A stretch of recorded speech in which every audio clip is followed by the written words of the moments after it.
Cost of goods sold, or in other words, product costs, are essentially one big part of your total cost. There's a 3-way to set up your product cost on TrueProfit.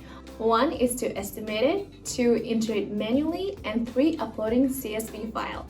And in this tutorial, I'll show you how to do each of them. Let me show you how. First, estimate COGS. You can roughly estimate it based on the sales price. So to do that, go to Calculation, Product Cost, Estimated COGS Rate, and here you will find a slider representing COGS as a percentage of sales price. So for example, if you define the percentage as 20%, sales price is $100, then your COGS is $20. Click on Apply and update this to all your existing orders and click Save. Second option is to enter it manually.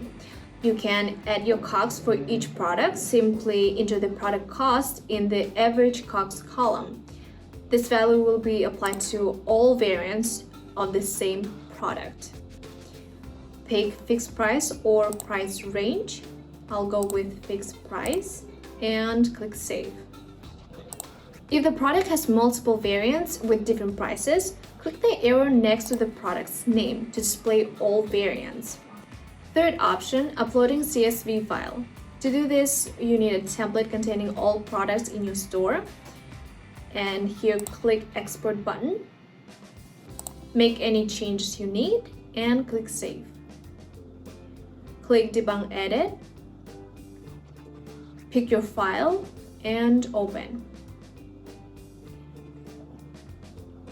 Now click Recalculate Profit.